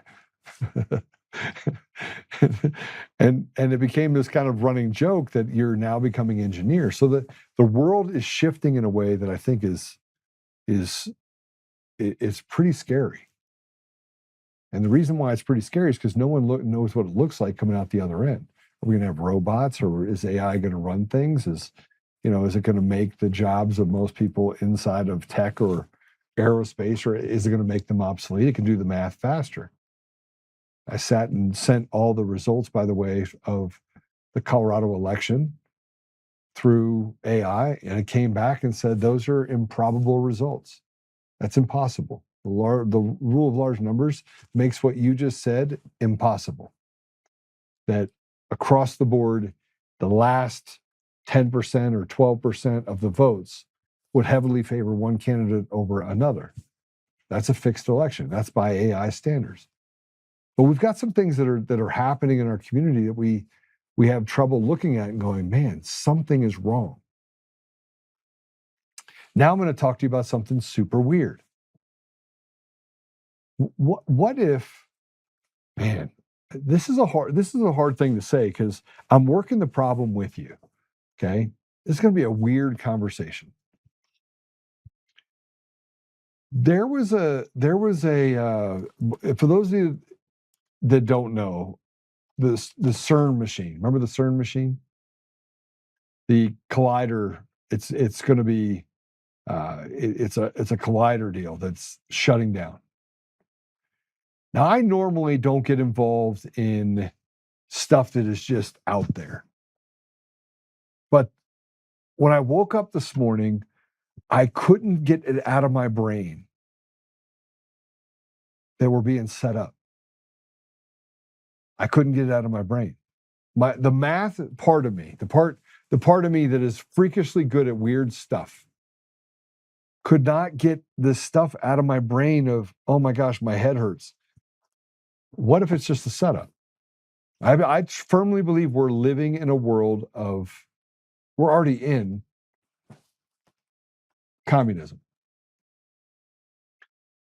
And I go, there's something weird happened in 2020. People did not just lose their mind overnight. It wasn't like the media could just flip a switch and all of a sudden people went crazy. And I had more conversations with people in 2018 and 17 and 19, and most people were not crazy people. They just weren't. 2020 just did so. It changed, it shifted things. And then we discover what's been happening in the schools, and we discover what's been happening with this grooming, indoctrination. We had transgenderism basically took off. It became like the new TikTok, PlayStation. I don't even know. I don't even know what you're going to call it. But I started doing this studying, and I brought this up before, about CERN. And I don't know if you guys know what CERN is, if this is new to you. But they have this thing called the CERN Collider. We have globalists on one side, we have infiltrators in the middle, and then we have conservatives on the other side. And for those of you that don't know, if you're a Democrat and you're watching this, there's globalists are team evil. They're the people that are creating this endemic environment we have across the world. That somewhere along the line that you can defy science and that you can make up statistics and you can manipulate things in the sky and put in chemtrails and do all the stuff that they're doing in order to change weather patterns so that you can justify the fact that we have global warming and the world is changing and the sky is falling. Chaos. And chaos favors the op, never favors the people. And you can talk about the fact that shock jock Alex Jones constantly gets out there and talks about what's going to happen next. And the guy has been right. I mean, it's like a clock being right twice a day, a broken clock being right twice a day. This dude has like a broken clock 12 hours a day. He's constantly right about things. And he doesn't care if he takes shots at people. And people get upset with him and try to take sides and say, I'm not listening to Alex Jones anymore. But the guy's right. And when I had Kyle Seraphin on here, people are like, if you listen to Kyle Seraphin, then I can't follow you. I can't get down with that. And I go, okay, then don't let the door hit you where the good Lord splits you. Get out. Because I'm not going to have a conversation with people that tell me who I can talk to, who I can't talk to. And it's infected our brains. Like I got people in my company that are left. They're lefties. I have other people in my company that are on the right, far right. I mean, way further than I am. And then there's this group of people that are just really sensible in the middle. That's the vast majority of our population. The CERN Collider, if you remember when it came online, and I'm not a conspiracy, man, this is crazy. Yes, the CERN in Switzerland.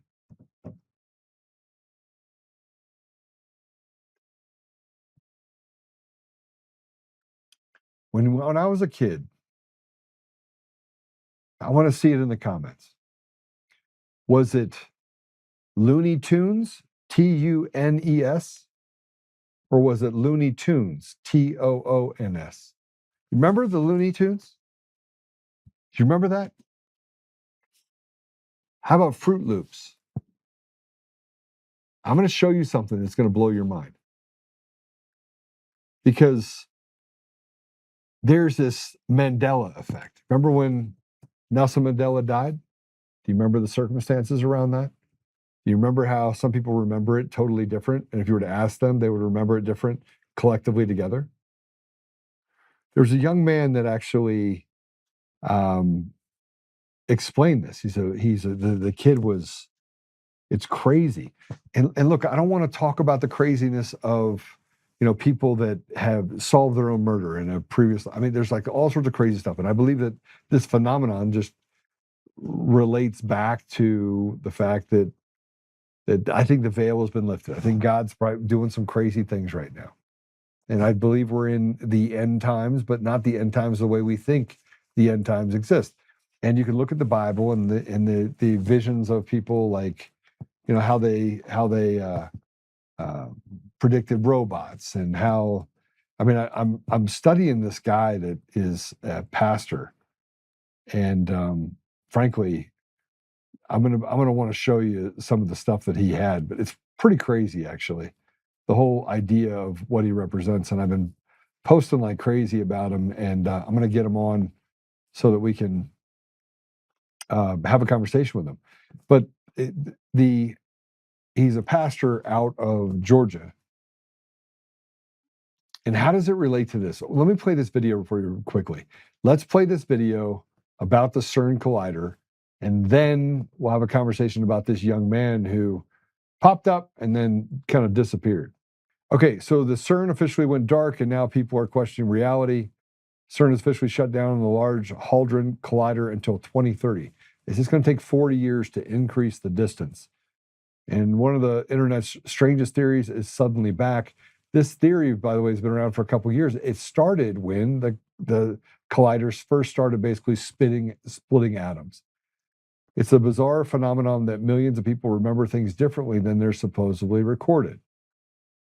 I'm telling you right now, this is true. I just said Looney Tunes. And I don't know if did anybody answer that? No, nobody answered it. Most people say it's faulty memory. Others believe it's something else. What if those memories aren't wrong? What if reality changed? Years ago, a viral theory claimed CERN's particle collider experiments may have somehow shifted humanity into a neighboring timeline where small details are different. Sounds insane, but millions of people still debate the Mandela effect to this day. Now CERN is offline and preparing an upgraded collider that scientists say will be far more powerful than before. And that's why the theory is back, because if people have already believed reality has changed once, what do they think happens when the machine comes back online even stronger? Do you think the Mandela effect is just bad memory or evidence that something happened to reality itself? Guys, I'm not gonna sit here and tell you that I understand fully, other than the fact that there's been massive number of times that I've had to go back and check my own math of things that happened in the past, including times that I've spent overseas. And I'm like, this is what happened. Like, I was there. I saw it with my own eyes. Like, I saw a specific tragedy that I wasn't even supposed to be there for. I'm there. I'm watching it. I get back. I read the reports about it. It's completely different. Now, sometimes this happens when you're in the middle of a tragedy. You can see things differently. It's true, you'll see things differently because you're in it. You only remember certain events. But I remember having this conversation. I sent an email and we went back and forth with a friend who saw it the same way I did. But it wasn't a year later that it was completely different. So I want to play this for you if I can. This is, are we ready? Okay, let's go ahead and play. CERN is shut down and it just got creepier. I'm sure by now you've heard they're stopping all the LHC experiments for 4 years. This sounds like a good thing, right? Unfortunately, there's way more to this story. I'm sure most of you have experienced the Mandela effect. Okay, I'm going to 100% prove and explain to you how the Mandela effect works and why we've all experienced this and why it's so shocking. So look at this. You remember Pikachu? Didn't he have that black spot on his tail? Nope. Go try to find a picture of him with a black spot on his tail. There's no black spot. Looney Tunes, wasn't it Tunes with 2 O's? Nope. It's apparently always been Tunes. Chick-fil-A? You thought that it was Chick, C-H-I-C. Nope. C-H-I-C-K. Fruit of the Loom, wasn't there a cornucopia? Nope. Okay, why are we all collectively remembering this wrongly? Well, almost 10 years ago, a kid named Max tried to explain this strange phenomenon. This is our original timeline, right? But as soon as this starts, we are infinitely catapulted into an infinite number of parallel universes. And somewhere infinity down the line, here's our universe, right? And then we're constantly shifting into alternate universes as we speak. And that expansion of infinite universes is our reality as we know it in time. So therefore, if there are other universes, they're next to ours. And this actually relates to my theory of the Mandela effect and how the particle accelerator altered the weight of one electron and therefore destroyed our universe and shifted us into the universe that's directly next to it, and therefore things are different in this universe. So you believe that this thing that some people call the Mandela effect is actually real? Oh, absolutely real. Can you describe what it is for people who have never heard it before? Sure. So the Mandela effect is the effect of some people thought that Nelson Mandela died at a certain time, and other people remember it as a different time. And this goes for a lot of other things, you know, Star Wars, classic videos, Mirror, Mirror on the Wall. Everybody knows that. Well, if you actually look back to the original film, it's not Mirror, Mirror on the Wall. It's Magic Mirror on the Wall. And some people actually... Which, of course, it's not. It's not, in right. the reality I grew up in. Right, exactly. And, I mean, some people in this reality, I guess, maybe didn't make it from our last reality, I'm thinking. I'm still trying to figure out why they don't remember it. Here's the thing. Max's explanation went viral. Even scientific magazines started discussing it. The kid was considered a genius. But then, all of a sudden, he vanished. No more posts on his social media, and even the original video got removed. Now, according to online sources, he hasn't vanished, but clearly something happened. Did he get too close to the truth? What happens when CERN starts experimenting with its new collider, which is 10 times more powerful? We're replacing about 1.2 kilometers of the 27-kilometer ring with the high luminosity LHC magnets. This will give us a machine that's 10 times brighter than the Large Hadron Collider, 10 times more data. So it really is an opportunity to explore the universe in a way we haven't done before. Why is every world-changing technology coming in 2030? It will definitely happen. I was talking about 6G earlier, which is around 2030.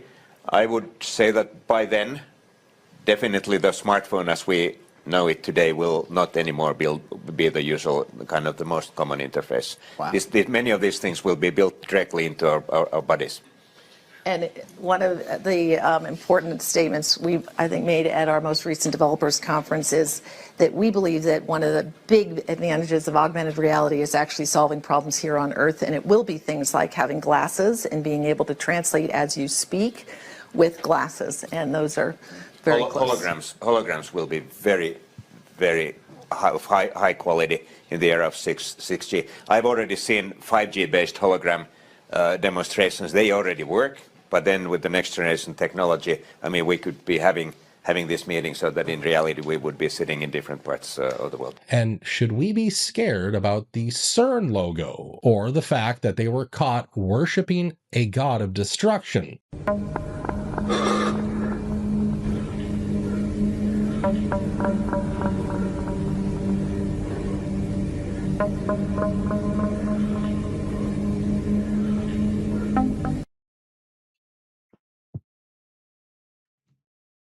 Okay, so are you a little weirded out by it?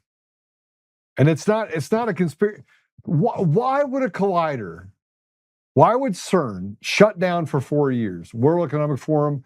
And again, I want to go back and just and talk about just how weird it's gotten. Has it gotten weird for you guys as well? They let criminals out on the street. I mean, people arrested 20, 30, 40 times. It goes in and stabs someone on a bus. Has it gotten weird? Criminals get let on the street. People like Tina Peters get 9.5 years. Judges, you question what they do.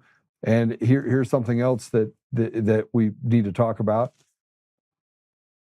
The Supreme Court we thought was off limits. The Supreme Court at least was the court of reason. But we look at the last 4 or so decisions by the Supreme Court, now you're left to wonder, what is going on here?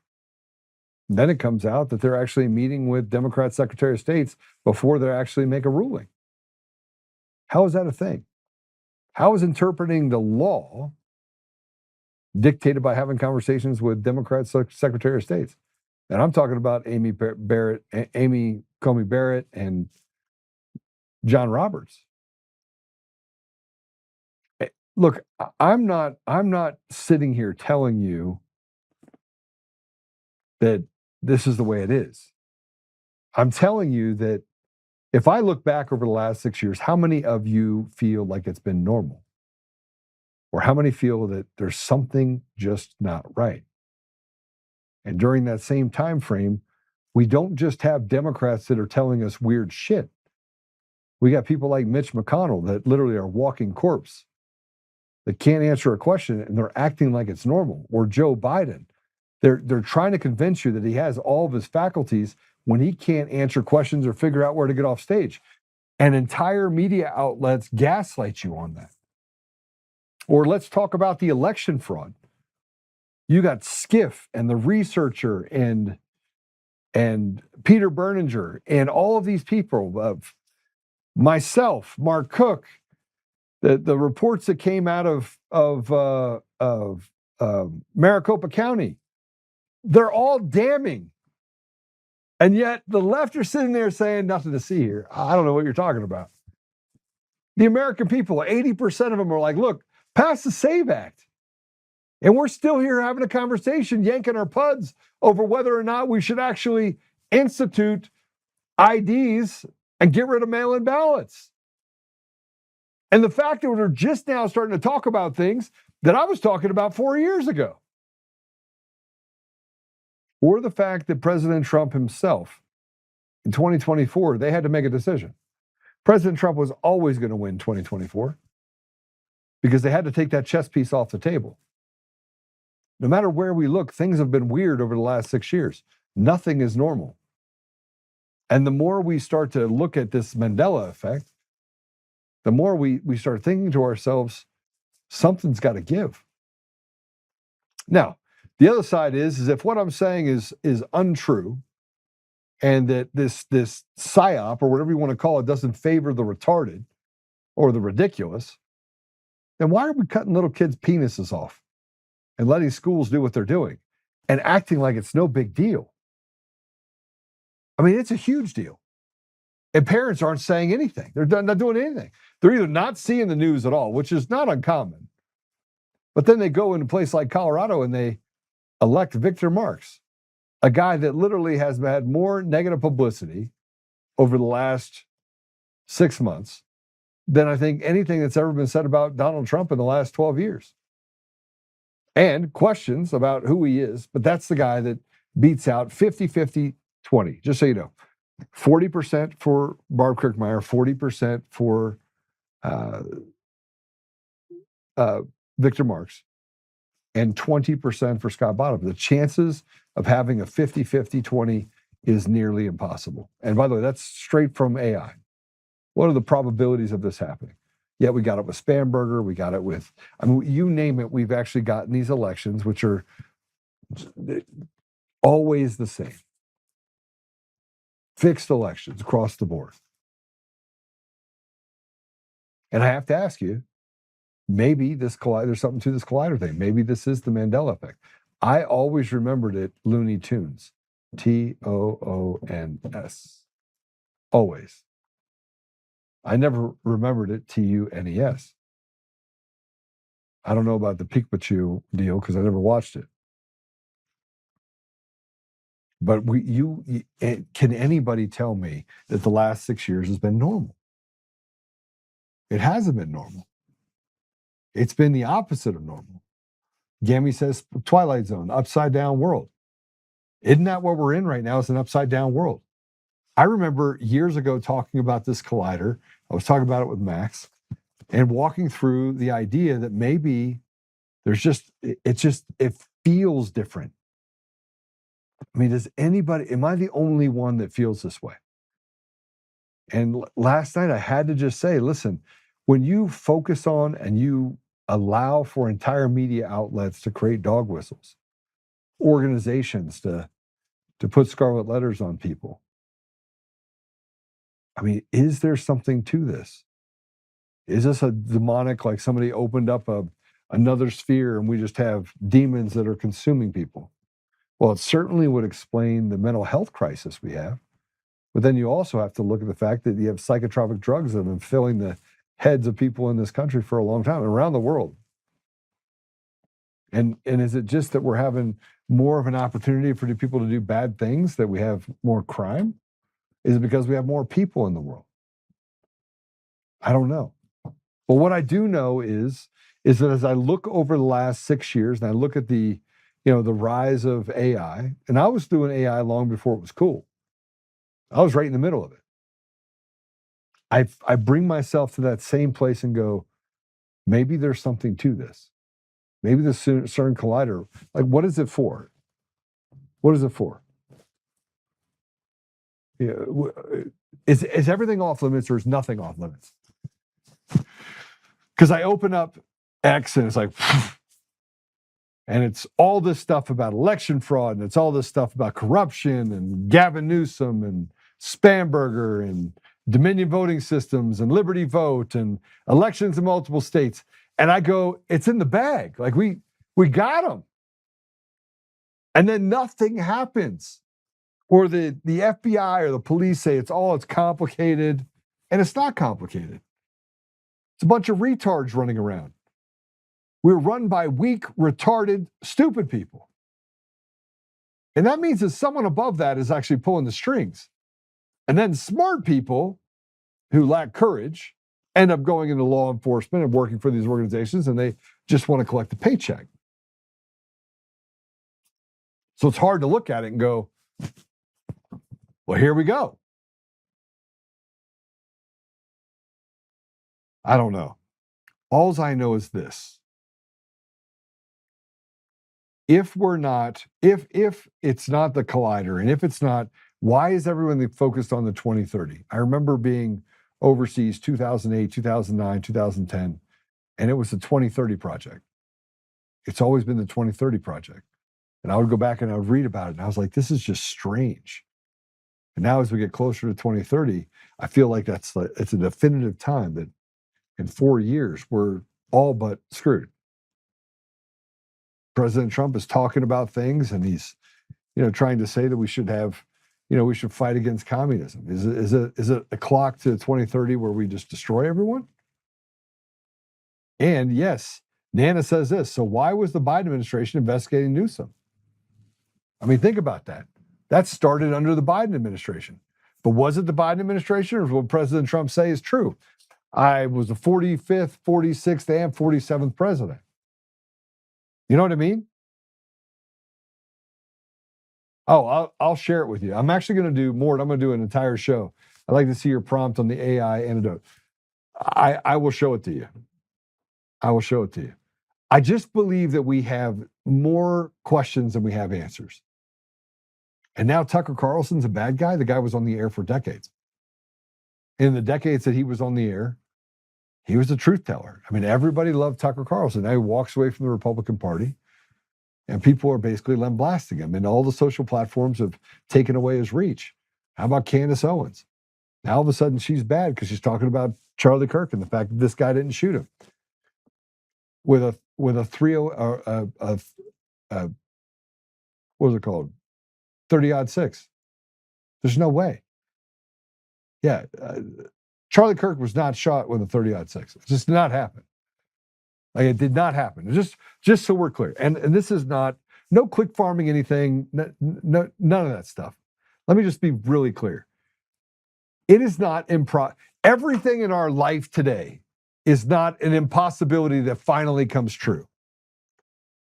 That elections can go the way that they are. That Charlie Kirk could be shot with a 30-06 from 230 yards and a 17-foot drop, and that it has no exit. It miraculously hits the back of his spine and stops. It's not possible. And more importantly, Candace Owens just digs. And I'm not saying she gets it right all the time, because I don't think she does. But why is it that when they get out there and they ask questions, everyone wants to shut them up? And now they're the terrible people. Now Candace Owens is terrible, and Tucker Carlson's terrible. All the people that are telling the truth that woke up, now they're all terrible. How is that possible? Now, we do have some terribles. We have a bunch of terribles on the Republican side. A bunch. In Colorado specifically, and around the country, a bunch. Mitch McConnell's a sellout. Mike Johnson, man, it's a complicated guy. A little midget that says that he wants to do the right thing, but he's not. John Thune. Look at that guy. Can't pass the SAVE Act. Can't get 60 people to stand up for the American people. 82% of the American people said we want the SAVE Act. We can't get it passed because it's all about their interest, not our interest. Nothing makes sense anymore. It just doesn't make sense. And every time we turn around, the goalposts keep moving. It is 1,000% kabuki theater.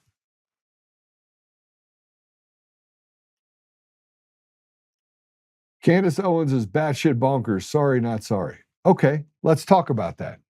What is she batshit? What is she batshit crazy over? Is it Macron, his wife, being a man? Is that what she's batshit crazy over? I mean, I am curious, Chris. And I'm not telling you that she's not batshit crazy. I'm saying she does not appear to be batshit crazy. And if she does, she hides it really, really well, which wouldn't surprise me. Because again, are we running an op on one side or are we running it on the other? We can't figure out, it's making us all bipolar, who is it that we're supposed to trust? Like when the moral authority becomes Alex Jones, we're going to have to stop for a minute. And he's a good dude. But I get out there and I watch, Harris, and I watch Harris Jr., and I watch Owen Schreier, and I watch these guys, and I'll pick up some of their videos and I'll walk through it. and they'll be talking about, and they'll use the wrong vernacular or something, and you'll have people that eviscerate them for it. And then I start looking at where we are collectively as a country and around the world, and I have trouble figuring out who's who. I got to pick a side. Am I a Tucker guy? I'm a Tucker guy. I'm a Tucker boy all day long, twice on Sunday.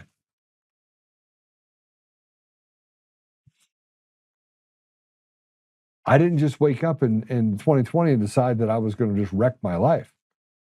And they've said horrible things about me,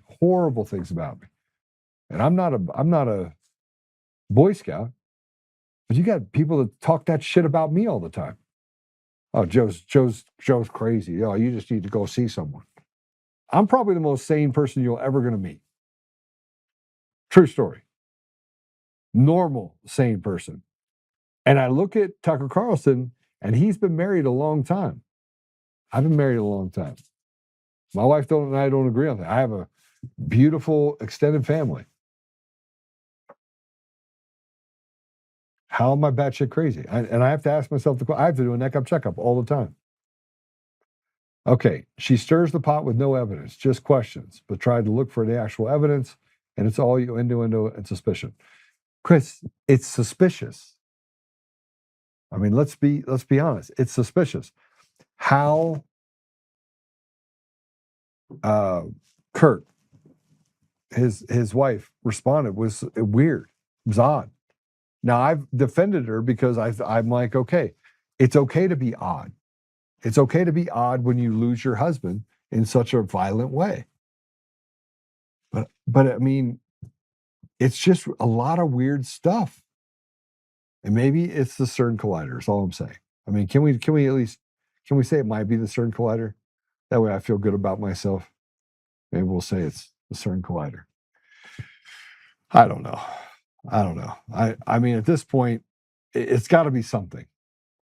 And I was going to do this second half of the show where I walk through all of this conspiracy stuff, and I couldn't do it. I was like, I'm not doing it. I am not going to sit here and talk to you about the UFOs but it's a lot. Like the JFK files. Why can't we have it? Why can't we have it?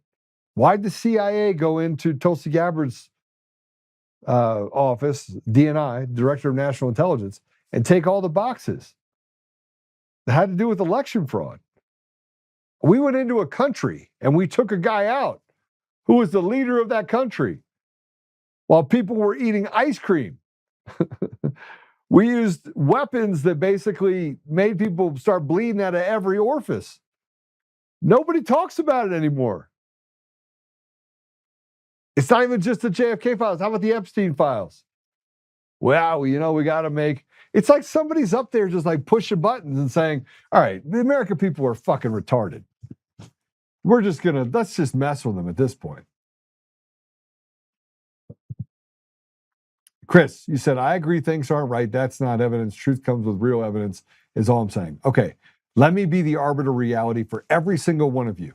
And this is why I said the left meets the right, and they are conditioning you not to think for yourself. They're conditioning you this way. Here's why. Ready? You don't have any proof. You don't have any evidence. Show me the evidence the elections were stolen. I'm going to tell you right now, I have. And Macron's wife could have done one thing. She was ordered to take a DNA test. She could have taken a DNA test that would have proven she's not a man. She refused. Sorry.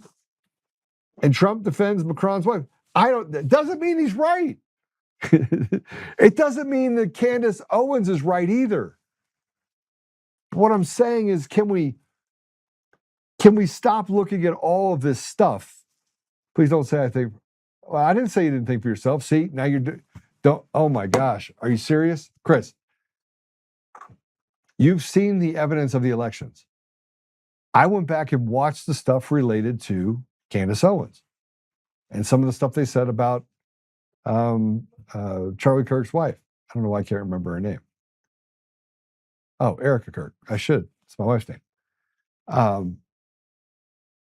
But I don't want to believe anything. I don't want to believe that she's bad or she's good. I want to believe that she's given us good information. Because what is the alternative? What would be her motive? See, this is where it gets really scary for all of you. What would be the motive of Candace Owens to give us bad information?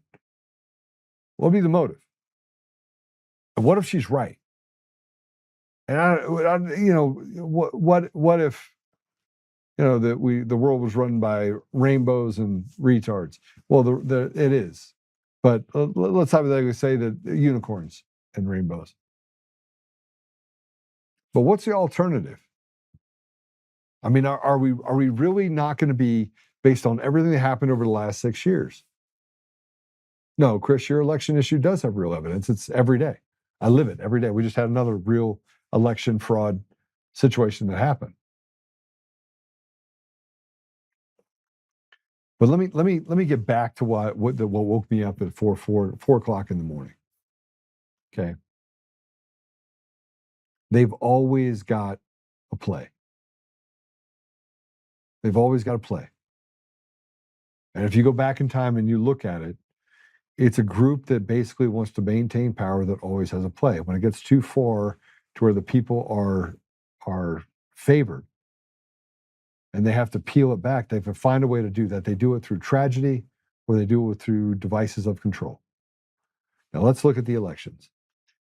In Alaska, you have ranked choice voting. What do you have happening? You have Peter Thiel here in Colorado that's saying, hey, look, Thiel in Colorado, I want to, is it Thiel or, Ken Theory, sorry.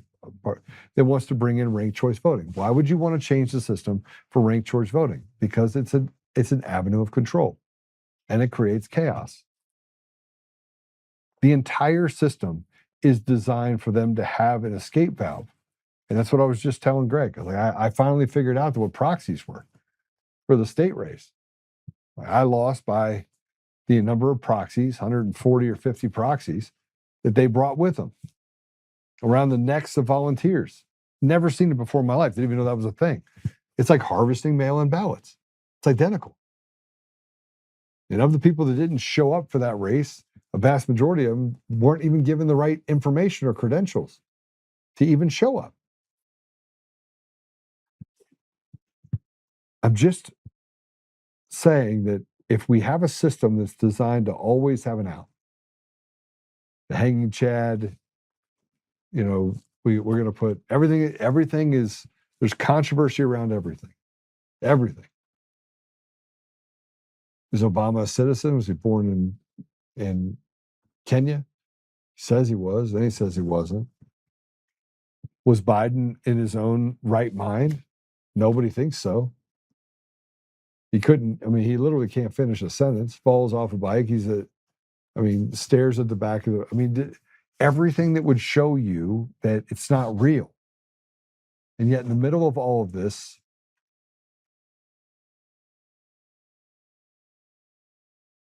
Candace on the Sean Ryan show was 4 hours and 44 minutes of really insightful conversation. Fortunately, it was not all about Charlie. Very little, in fact. It's a true story. I'm going to tell you that if you think you know, you don't. All right, I'm going to give you a hard fact here. They're using the Mandela effect to convince people the elections are not stolen. America first. One voice, 2016. True. I believe that. They are slowing people down. Here's what I'm going to tell you. There's a place called Darfur. You know what that is? I'm going to use something I know for a fact. I know for a fact that there was zero ethnic cleansing and zero genocide that existed in Darfur. Zero. Go check your math. It'll show you that it's going to say that there was genocide, ethnic cleansing, and led to the Hague indictments at the criminal court, the ICC. It wasn't true. It's fake. Made up by Susan Rice because President al-Bashir wouldn't take advice. I've said this before. I've said it several times. In the middle of all of this stuff that's happening over in Africa and the Middle East, there's a man named Jeffrey Sachs, Millennium Project, Columbia University, CIA stooge. And there's so many CIA stooges, it's crazy. Some of them are influencers. Some of them just came out of intelligence and just happened to grow to 4 or 5 million people. Untouchables. People that maintained the status quo, kept their cool, but frankly never accomplished a damn thing in their lives. And I'm kind of like the Lone Ranger in all this. I come in, built a company that worked really hard the last 30 years. Really hard. Have some crazy shit to show for it. But there is a ton. There, if you think you know, you don't. That goes for Candace too. Okay, I'll take that. Heard. I'll take that. I can accept that, Chris. I can accept that. I don't know. What I'm trying to tell you guys to do is that every single time if the system is fixed, it's not fixed 1% of the time, 10% of the time, it's fixed 100% of the time. And we got to find ways to basically take pieces off the chess table. We got to stop playing checkers. We got to stop waiting for President Trump. We got to stop waiting for them to tell us that the elections are free and fair. We got to stop accepting what they said, and we got to start doing. That's my point. And my point is that whether it's a CERN collider or what have you, and whether there is a Mandela effect or there isn't, we have to find a way to fight against it. Anyway, that's my point. I'm gonna put all my jelly beans behind Greg Lopez, the independent candidate, because I will not put it behind Victor Mark. I will not. Serious claims require serious evidence. The problem is that most of that evidence is behind a black box. So then we have to find a way to get into that black box. All right. Well, I've disturbed you enough, gave you an hour of conspiracy talking about the CERN collider and all the other stuff that's happening. I have breaking news for you right now. Breaking news. Eric Coomer and his attorneys, by the way, that case was moved to January of this year. Eric Coomer, the guy that went famously and said, "Don't worry about it, Trump's not going to win. I made effing sure of it." The one that was on the call happened to be that he was on the call with a guy like me who's a system architect, built some pretty cool stuff, understands election systems, and said, okay, let me see if they can actually steal elections over at Dominion voting systems. Turns out they not only can they, but they did. Okay, set that all aside for a minute. Eric Coomer is also famously the one that went and testified before a grand jury in Georgia that led to President Trump being tried or charged, indicted for a crime, famously in Georgia. Now, keep in mind, this is on the heels of everything else that Eric Coomer has said and done. His attorneys have been complicit. They have a joint defense agreement with Dominion Voting Systems. That joint defense agreement gave him access to all the information that Dominion had to divulge in the Patrick Byrne case and the Mike Lindell case. And it's not good for Eric Coomer. It's not good. So I went and started talking about all the things that culminated around Eric Coomer, the guy that wrote about, dead presidents and doing bad things to the American people. And he's a Satanist with a Church of Satan tattoo on his arm. All sorts of stuff. I mean, the guy's literally like the candidate for not being a Boy Scout. Being a pretty disgusting human being, frankly. Ran into a building, almost killed someone driving away, lied about that over and over and over again. But his lawyers knew he knew. Well, in a strange turn of events to weaponize our judiciary, which I think's rotted to the core, we got put in front of a judge for a temporary restraining order. Temporary restraining order. That means they wanted to make it so that I couldn't speak about all the things that I knew. There's a TPO. It included anyone that worked for the law firm employed by Coomer, all the lawyers, Eric Coomer. And so I ended up spending a crap ton of money defending myself because they didn't like the fact that I said mean things about those traitors and the fact that, frankly, they're going to go to prison. I still believe they're going to go to prison.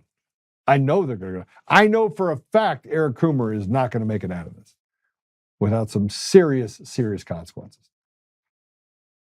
But beyond that, they went into a temporary restraining order, got up on the stand, and they lied some more, lied about me. And they just can't help themselves but to lie. They lie when the truth is better. So, the temporary restraining order, though, temporary protective order, was thrown out. We won. More importantly, For the first time ever in the last 6 years, my attorneys have been able to articulate to the other counsels or the people that are getting sued with me that Joe has told the truth through the entire thing. And here, by the way, is all the lies of Eric Coomer and Dominion Voting Systems. And they finally woke up and was like, oh, crap. Joe was telling the truth. Of course I was. Of course I was. But see, in their world, they want to just measure risk. And then all of a sudden, someone woke up and said, yeah, that guy Joe doesn't play. So anyway, I just want you to know that I won the temporary restraining order. There's no temporary restraining order or full restraining order, which was what they were going for. And I had to sit in a room for 12 hours, a trial, and spend, $10,000 on legal fees to defend myself from a made-up narrative by Eric Coomer and his lawyers. More from the liar brigade, the Charlie Canes. People are going to remember these people's names. They're going to remember them around the country, and it's not going to be for something noble or good. It's going to be for the disgusting people that they are and the really bad things that they've done to our country in betraying our nation and hiding the information that they had full access to. All right. Apple Podcasts, Google Podcasts, Spotify, Pandora, iHeartRadio, TuneIn, and more. Make sure you go over there, give us a 5-star review. If you're on any number of the deals, we are having a good time over on X. I do want to some of the new stuff we've been able to put up there. It's good to see you guys over on X. Also, we are on Roku. We're on all the big platforms now, as well as the site untamednation.com. We got some cool stuff to talk to you about in the future. I'm not going to talk to you about Charlie Kirk's killer, Tyler Robinson. I'm just going to tell you right now, I don't believe that kid did it. He certainly does not hold himself as a kid that did it. He didn't jump off the building with that gun in his pants either. And it wasn't a 30-06 that killed Charlie Kirk. Sorry, it's just not. All right. So we pray it out. I'm going to pray it out at the very end of the show. Father God, thank you for the opportunity to be here. Thank you for Greg coming on the show. Thank you for President Trump and the work that he's done. Thank you for the many people that are in his administration in our country that are actively fighting against all of this tyranny that we have in our nation. Help us, Father, that we may never become the very thing that we're fighting against, and we may stand up for the values that you've instilled in us since day one. Help us that we may stand for each other, set aside their petty differences, take the Republican, the Democrat, the Independent, set it aside, and build on our community the values that are important for us to be successful and to bless the next generation coming behind us. We ask for these things, Father, humbly in the name of Jesus Christ. Amen. All right. We will see you guys later. I got some great guests for tomorrow. We got Ash this week. We have a pastor this week. I think Lorenzo is tomorrow. It's going to be crazy. It's going to be a crazy day tomorrow and crazy this week. And then we've got some other pretty amazing people that are going to be on. So anyway, God bless you guys. Have a great night. And remember, you're who is going to make us win. Yeah, you are the difference maker. So get in the gap. See you later.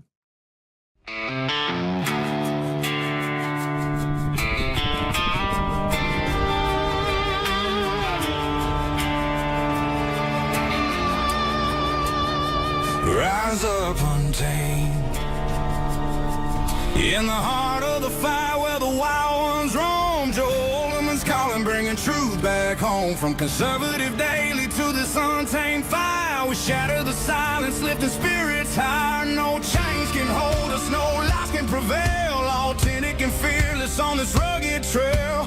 Patriots gather under stars and stripes. Untamed nation, igniting the night. Untamed nation, let the truth roll out in this land of the free. Standing proud from sea to shining sea, we won't back down. Catch the fire, wear the crown. Untamed nation, it's our battle song, motivating hearts where the brave belong. Yeah, untamed and wild, forever strong. Play it again all night